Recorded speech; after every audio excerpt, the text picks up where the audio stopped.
a gente vai conversar com o empresário Edson Mackenzie. Bom dia, Edson. Falei seu sobrenome certo? Falou certo, mas meus amigos me chamam de Mac. Sinta-se à vontade também. Que bom. Me chamar de Mac. Bom dia para você, Edson. Obrigada por falar aqui com a gente na Rádio Super, viu? Obrigado, eu que agradeço. Sou um apaixonado por rádio, como ex-radialista. É um carinho enorme estar aqui. Vai ser um prazer conversar com vocês hoje. Vamos falar de um assunto que é muito sério, que é o empreendedorismo, mas fica mais sério ainda quando a gente fala do empreendedorismo feito por pessoas negras. Não é novidade para ninguém que os negros enfrentam diferenças que gritam, né, Edson? Diferenças gritantes em todos os setores. No empreendedorismo também isso ocorre? Ocorre sim. Acontece porque empreender já não é algo fácil e nem simples. Empreender requer um posicionamento muito arrojado. A gente enfrenta muitas barreiras. Tem uma frase antiga de um pensador que dizia que um artista ele é capaz de enfrentar mais rejeição durante uma noite de estreia do que poder rejeitar durante toda a vida. Eu costumo dizer que um empreendedor é capaz de mais rejeição num dia de evento de apresentando a sua ideia do que qualquer artista pode suportar durante toda a sua vida, porque o artista se prepara muito. Então, empreender, apresentar suas ideias já é algo fora do comum. Segundo passo, quando você tem que apresentar, você tem que convencer as pessoas que a sua ideia faz sentido. E aí é o ponto que a gente gera desconfiança, porque o empreendedor negro, a mulher negra, a pessoa de origem humilde, ela sempre enfrenta mais resistência. Então sempre tem barreiras a mais para poder se apresentar. Mas esses dados, né, ou essa informação, ela não vai na contramão daquilo que a gente vive no Brasil, porque os negros não estão maioria no nosso país? Da mesma maneira que as mulheres são mais de 60% das empreendedoras do país, mais de 60% dos negócios são liderados por mulheres, ainda assim elas são pouco representadas. Vamos dizer que a gente tem que parar de falar minorias e passar a não representar. Esse é o ponto da virada. Por mais que nós sejamos maioria e por mais que os empreendedores negros e a gente tenha essa questão da maioria, a gente sempre vai enfrentar essa questão da desconfiança.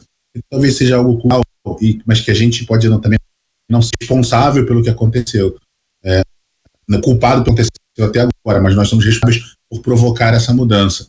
Se você começar a perceber, Thalita, dos últimos 20 anos para cá, vamos colocar assim, a gente agora está percebendo na novela algumas reprises de novelas antigas, a gente começa a perceber pequenos comportamentos que há 10 eram aceitáveis, eram ok, e hoje já não são mais. Quando a gente começa a perceber essas pequenas mudanças, é sinal que alguma coisa está mudando.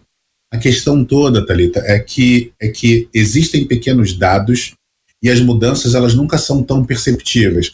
É preciso acontecer uma pandemia ou então algo muito agressivo, como a morte do menino João no Rio de Janeiro ou como a morte do George Floyd nos Estados Unidos, para que isso venha à tona. Então é como se que essa é a gota d'água num barril que já está mais do que a ponto de transbordar. O Sebrae divulgou uma informação há algumas semanas que revelam ou que demonstram ainda mais isso que a gente está falando aqui, Edson, porque a pandemia afetou mais pequenos negócios liderados por negros, foi o que revelou a pesquisa feita pelo Sebrae, porque 70% dos negócios liderados por pessoas negras estão em locais onde o isolamento social foi mais rígido, enquanto essa porcentagem é de 60% para empresas de pessoas brancas. Neste momento em que a gente está vivendo, como é que os negros, como é que essas pessoas podem fazer para tentar reverter essa situação e tentar sobreviver àquilo que a gente sabe que vai gerar uma crise financeira para os próximos anos e uma crise talvez nunca vista, né, na história do país? Olha, Thalita, o professor Leandro Carnal fez uma declaração há uns meses atrás falando sobre a diferença do impacto da pandemia nas classes sociais, né? Enquanto as classes A e B enfrentam o tédio, as classes C, D e E enfrentam a fome. A questão toda é que a gente sim tem um grande número de empreendedores, mas os empreendedores negros hoje, eles estão muito mais baseados nas prestações de serviço, na venda direta, nos micro e pequenos negócios que dependem de um contato ou dependem de destrezas manuais. os empreendedores das classes mais altas, em especiais os brancos, eles estão muito mais voltados hoje a negócios que são ligados à automação, a outras linhas de negócio que podem ser prestadas de modo online. O que isso impacta é que, como a pandemia ela afeta de maneira diferente todas as pessoas, a gente percebe que o empreendedor negro, para sair dessa situação, ele precisa desenvolver linhas alternativas de pensamento, em especial de negócio. A gente precisa olhar, por exemplo, como que a gente já antecipadamente ter sempre uma previsibilidade de caixa, nunca gastar 100% do dinheiro que a gente tem, nunca apostar todas as linhas de negócios, todas as linhas, todos os seus investimentos numa única linha de negócio. Então, é necessário fazer isso. É muito complicado dar uma única opinião para todos os tipos de negócio, porque cada um impacta de maneira diferente. A gente vem falando nos últimos tempos nas redes sociais que, por mais que a gente diga que está todo mundo no mesmo barco, isso é uma grande mentira. Não está todo mundo no mesmo barco, está todo mundo no mesmo mar. Alguns estão de lancha, outros estão de barco, outros estão de transatlântico e outros estão só com uma pranchinha. E não estão nada. As classes C, D e E, que necessitam, por exemplo, da prestação de serviço direta, da direta, que trabalham muitas vezes com a terceirização, até a quarteirização da prestação de serviço, nós somos impactados diretamente.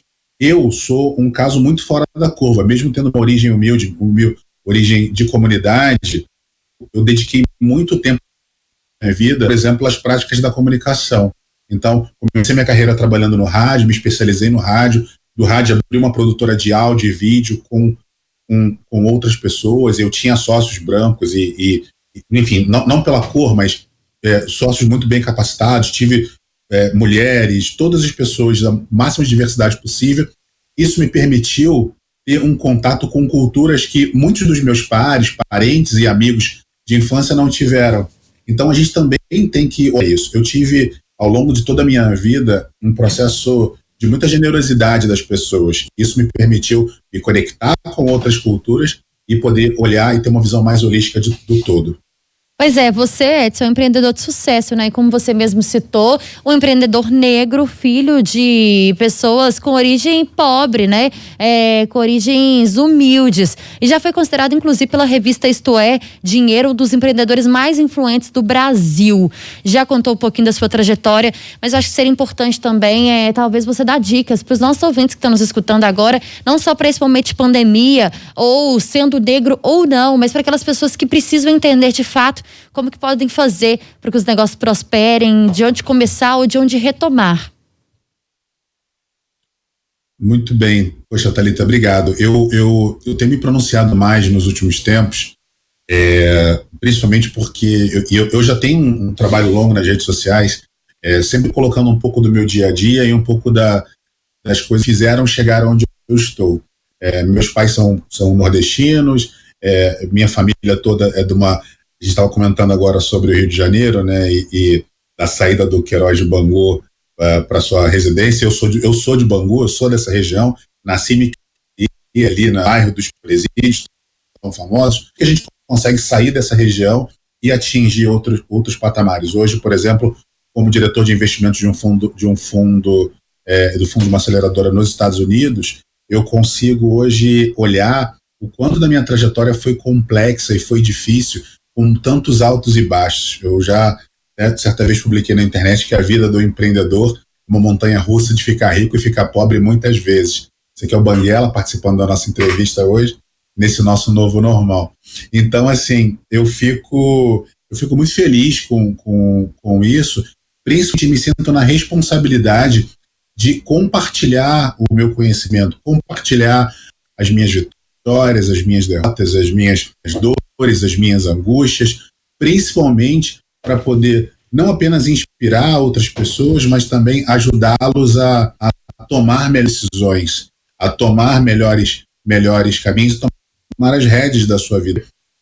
Eu acredito que existe um grande movimento, e cada vez mais esse movimento, onde as pessoas elas vão se posicionar, onde elas vão inspirar as pessoas a fazer algo. No meu caso, eu gosto de fazer o passo 2, explicar o que elas têm que fazer, como elas têm que fazer, mais do porquê, e não só incitar que elas precisem fazer algo.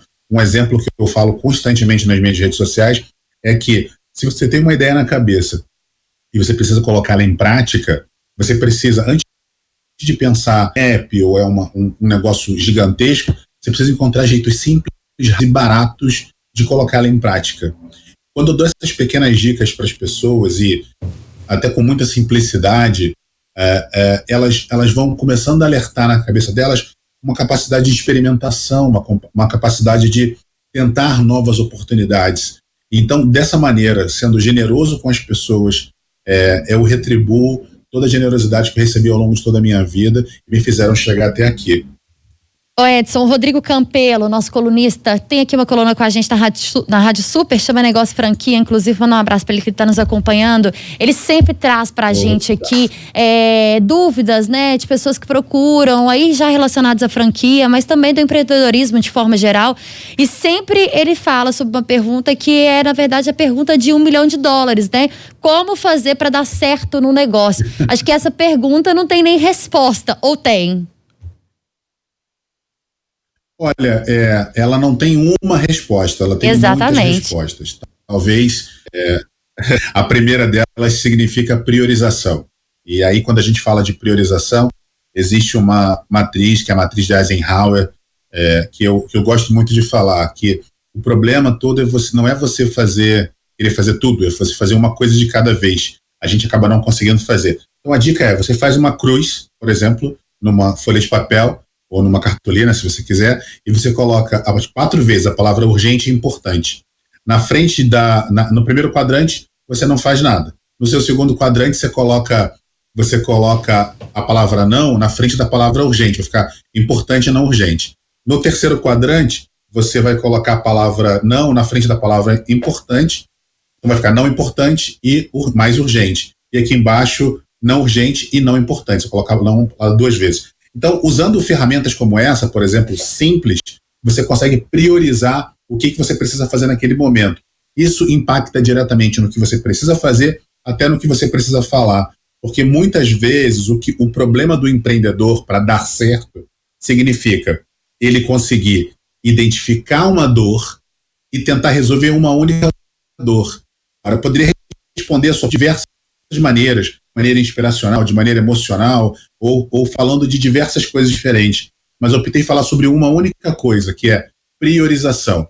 Se eu bato nessa tecla da priorização, quando o empreendedor aprende a organizar e a priorizar, ele já tem um passo maior.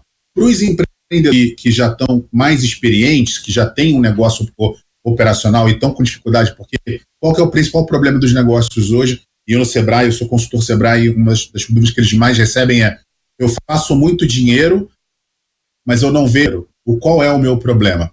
E aí, para esses empreendedores, eu tenho uma segunda dica, que é para dar certo.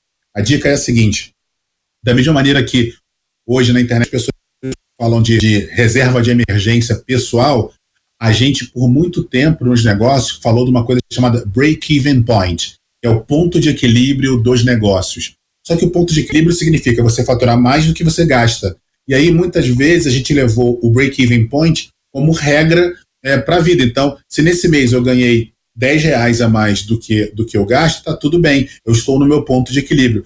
Só que não é mais esse o grande segredo. A pandemia trouxe para a gente novas palavras e novas expressões, como, por exemplo, a palavra runaway, que nos Estados Unidos a gente é como se fosse essa própria reserva de emergência, só que em vez de ser para as pessoas físicas, são para as corporações. Essa palavra runaway significa quantos meses de vida você teria caso todas as suas fontes de receita cessassem. Isso significa quanto que você consegue guardar de dinheiro para eventuais problemas, eventuais necessidades lá na frente. E a gente acaba não fazendo muito isso. E o empreendedor, muitas vezes hoje, ele acaba se colocando numa posição da operação e ele acaba se acomodando ali. Como, por exemplo, eu trato muito com startups, não muito com negócio da economia real, mas as startups, quando o empreendedor ele é o CEO da startup, ele acha que ele é o CEO, ele não precisa fazer mais absolutamente nada. Isso é completamente errado. Você não pode ter uma única função ou um único título. Todo CEO tem que também ser habilitado como um CFO. E a função do empreendedor, mas para que antes da gente ficar falando o que é o CEO, o CFO, quer dizer, o que é o diretor executivo, o que é o diretor financeiro, você precisa hoje desenvolver múltiplas funções e dentro dessas múltiplas funções que te permitam ir além, te permitam fazer mais. Disponibilidade, então, hoje, disponibilidade e prioridade, né, Edson? Exato. O que eu quero dizer é que o empreendedor, ele tem 3 funções básicas, ele nunca pode esquecer disso. O empreendedor, ele precisa vender, inspirar e saber contratar, né? E aí, quando eu falo saber contratar, também significa saber demitir. Vender, se você é um empreendedor, se você é dono da empresa, porque nem todo dono de empresa é empreendedor, você pode trabalhar numa corporação, mas você tem que ter todas as pessoas no seu time vendendo. Se tudo que você faz hoje, a venda depende diretamente de você, você tem um grande problema. Então, todas as pessoas na sua empresa precisam ser empreendedores e todas elas precisam vender. Edson. Todas elas precisam se inspirar e todo mundo. Pode falar, desculpa. Ô Edson, nosso bate-papo tá muito bom. Eu ficaria com você aqui por muito tempo. Tenho certeza que nossos ouvintes também estão adorando, mas nosso tempo é curto, infelizmente. A gente precisa encerrar. Te agradeço a disponibilidade de falar com a gente aqui na Rádio Super, viu? Vocês, obrigado. Se quiser conversar mais, é sempre um prazer. Pode me buscar nas redes sociais. #SegueOMac.